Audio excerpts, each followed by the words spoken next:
जय श्री कृष्णा। मेरे YouTube channel माया जलखरे में आप सभी का स्वागत है। ईश्वर से प्रार्थना है कि आप सभी का दिन मंगलमय हो। हम लोग छत पे आ गए हैं कपड़े सुखाने भी और गुलेरी बनाने भी। होली आने वाली है तो कपड़ों में कलर न लग जाए, इसलिए हम इनको सुखा कर अंदर अच्छे से रख देंगे जिससे इनमें रंग ना लगे। तेज़ धूप निकली हुई है, हवा भी चल रही है, ऐसे में कपड़े अच्छे से सूख जाएंगे। और अब हम गुलेरी बनाएंगे। होली में गुलेरी का बहुत महत्व है।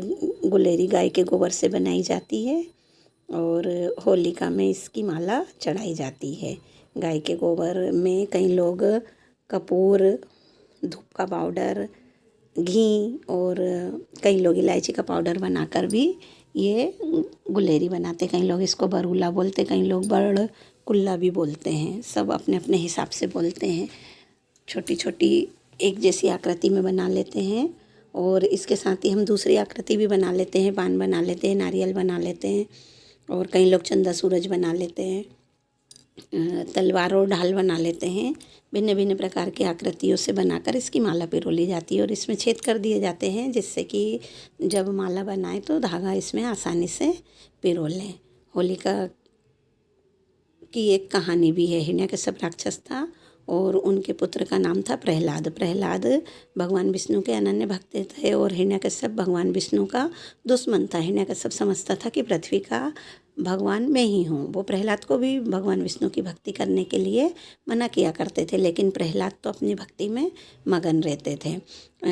ये सब देख करके हिरण्यकश्यप को अच्छा नहीं लगता था, तो उसने प्रहलाद को बहुत बार मरवाने की कोशिश की, लेकिन भगवान विष्णु का भक्त होने के कारण प्रहलाद का बाल विवाह का नहीं होता था।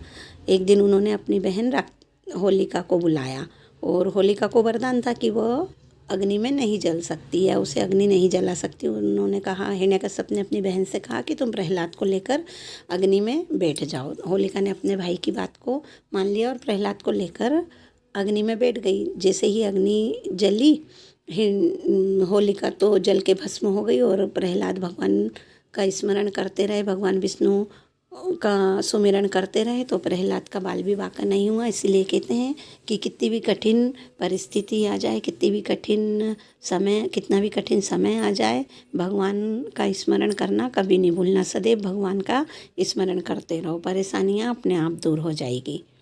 ये देखो, हमने गुलेरी की माला बनाकर तैयार कर ली है। अब हम इसको ले जाएंगे होली में पूजा करने।